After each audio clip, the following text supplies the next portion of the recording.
tai pilsim vien žodžiai dizelį ir testuosim, ar dizelis gali važiuoti ant aliejaus.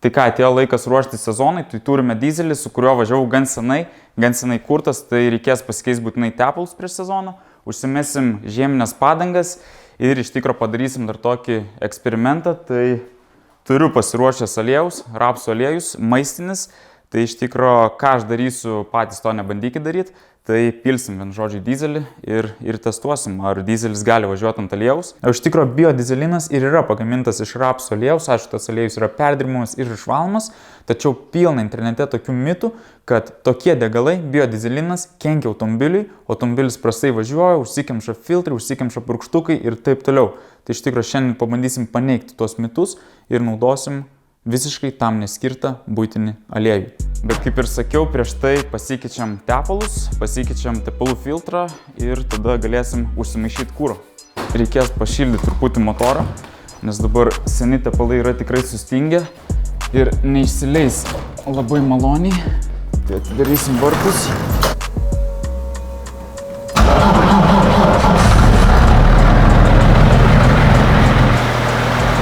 Galim čia luktelt biškį, kol pašils. Nu ką, turėtų būti gerai. Iš tikro svarbiausias dalykas, kad tiktų tepalo filtras, nes man atrodo šiuo metu jau parduotuvės nebedirba, tai jeigu bus netoks, turėsim problemų. Vienas klausimas, kaip neišsitept. Labai baisiai. Opa, gerai atsukam. Opa, labai gražiai.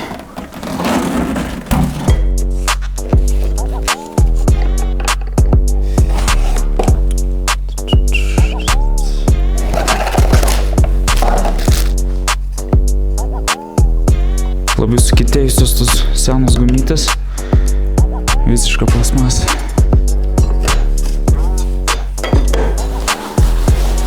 Palaikom garažą švarų. Reikia labai neperveržti. Bet reikia, kad ir nebėgtų tepaliukas. Uždengsiu žilduobę, kad neįkrist. Pluk. Ejejej, ta lempa buvo. Ką, pilamės tepalus. Tepaliukus turim pasiruošę likul maulį, 10 vašiam. Patikrintas dalykas sporte. Pabandom irgi švariai kaip nors. Kvapala nebėga. Ai, nes užkimšta. Opa.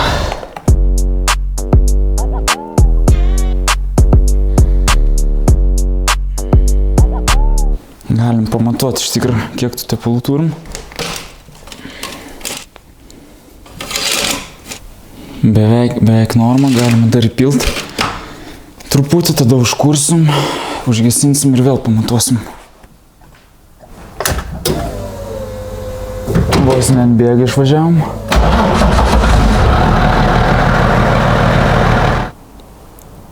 Jo, pats tas. Gerai. Su tepalais baigta, užsimetam kapotą ir iš tikro galima, atrodo, gamintis kurą.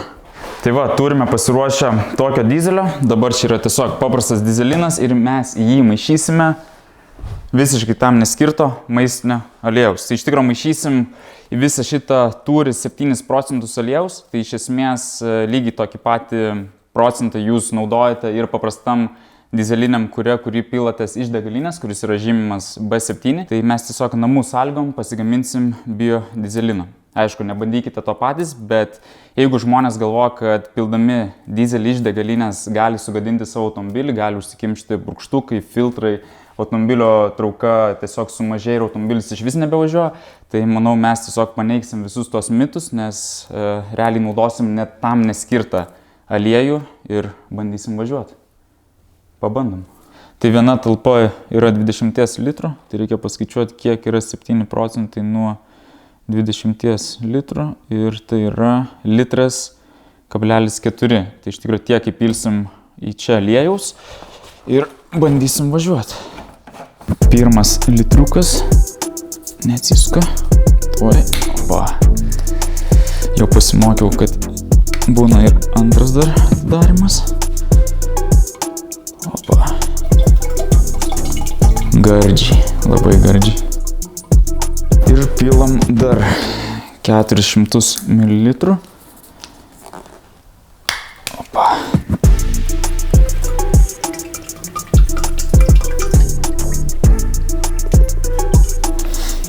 Tai lygiai tą patį padarysime su likusiu kuru ir realiai turėsime pilną baką biodizelino į mano dizelį. Bus įdomu. Jeigu užlinks motoras, nieko gero.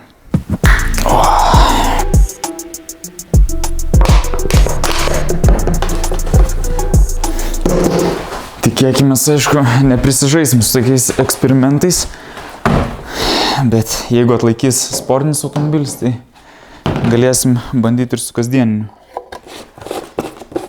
Bramba. O.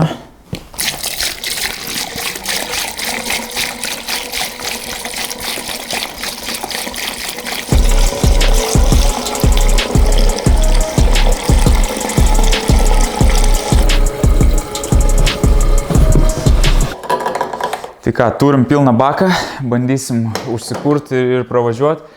Ir iš tikro galite jūs patys parašyti komentarus, ar turėjot kažkokią istoriją, ar teko užsipilti kažkokio neaiškaus kuro ir po to turėti gedimų. Ir iš vis, kaip manot, ar pavyks eksploatuoti dizelį su tokiu mūsų pačių pasigamintų kūru, ar kažkas nutiks.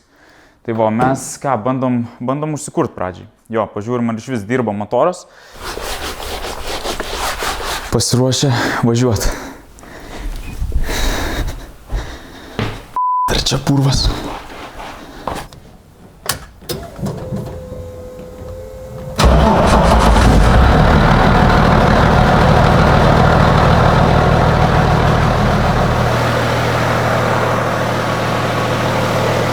Tai viskas kaip ir gerai, automobilis kūrėsi, bet prieš važiuojant turim pasikeisti galinius ratus, tai užsimėsim MS padangas. Nes netgi turint sportinį pasą vis tiek reikia laikytis kelių eismo taisyklių.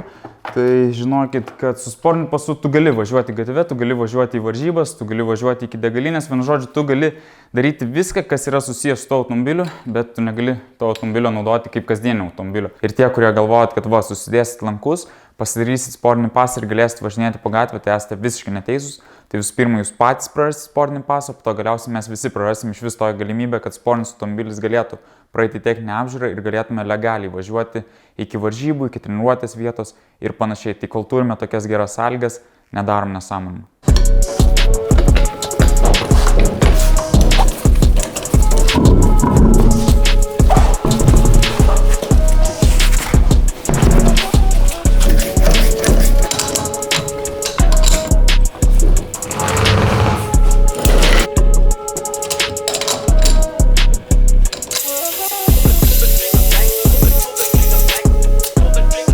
Ką, manau, galim važiuoti į lauką.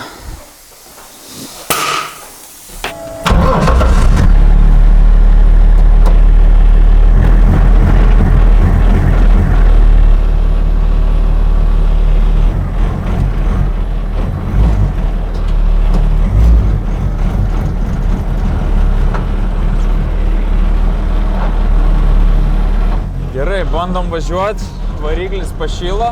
Pažiūrėsim, kaip trauka, ar viskas dirba, kaip turi dirbti.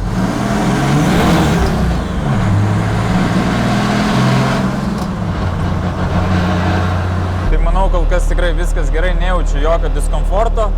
Automobilis važiuoja, kaip ir važiavo prieš tai. Tai manau, dabar tiesiog lieka pravažiuoti kiek daugiau kilometrų. Realiai pabandysim išvažinėti visą pilnai kuro baką ir tada matysim, ar kažkas pasikeitė ar ne.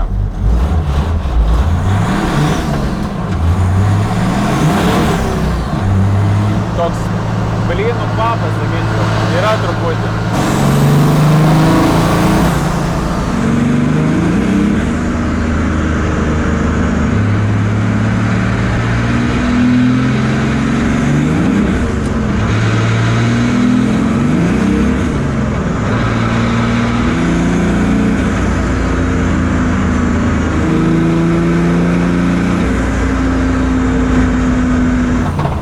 Pažiūrėsim, gal galima bus pašert truputį.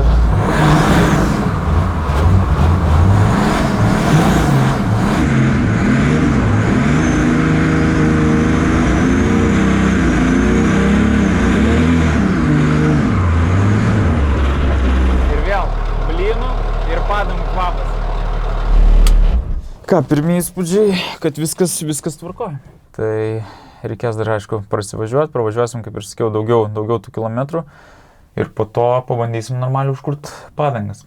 Tai va, planas aiškus. Tai iš tikrųjų išvažinėjom jau pusę bako, pasikeitė truputį oro sąlygos, šlapia, bet kaip ir žadėjom, dabar laikas padegt padangas. Tai va, tą ir padarysim.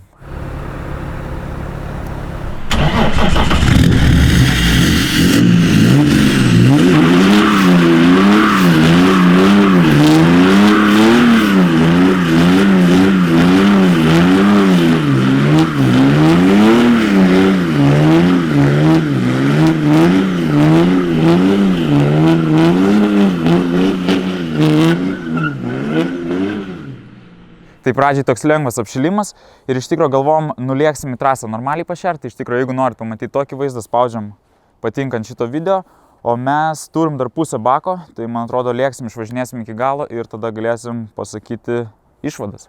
Tai va, laukia ilga naktelė, važiuojam pasivažinėti. Tai išvažinėjom visą kurą, jau užvakar iš tikrųjų tai padarėm, bet pagalvojau, kad paliksim dizelį lauke. Va, stovi vargšas. Vienas paliktas. Pažiūrėsim iš tikrųjų kaip kūrėsi, nes bakas tuščias ir laukia -1. Tai vat pažiūrėsim, ar lengvai užsikurs. Nežinau, ar kažkas labai matysis. Taip, masė. Ne čia. Opa, prašau, apšvietimas. Laisvas. Bandom kurt. Opa. Ledas. Tai va, visa esmė, kad pavyko pravažiuoti netgi 800 km. Buvau susipylęs apie 55 litrus, tai realiai sąnaudos buvo 100 km mažiau nei 7 litrai. Tai iš tikrųjų sunku pasakyti, ar sąnaudos didesnės buvo ar mažesnės, nes niekad tiek daug nevažinėjau su pilnu baku, nes dažniausiai tiesiog važiuoju iki trasos, pašeri trasoje ir realiai vėl užsipili. Bet rezultate visa esmė, kad realiai trauka, bent jau mano pojūčių, visiškai nesumažėjus, niekas nei užsikimšo, nei sugedo, nes automobilis dar vis važiuoja. Tai iš tikrųjų įvarysim mes dabar jį į garažą. Aišku taip, sutinku, kad sunku teikti kažkokį aišku verdiktą pravažiavus tik 800 km, bet kol kas rezultatai tokie. Automobilis važiuoja, viskas tvarkoja. Tai jeigu viskas gerai naudojant paprastą aliejų iš parduotuvės, tai pilant biodizeliną iš degalinės negali būti jokių problemų, tuo labiau. Tai ką, mūsų ilga kelionė čia ir baigėsi, susimatom sekantį kartą.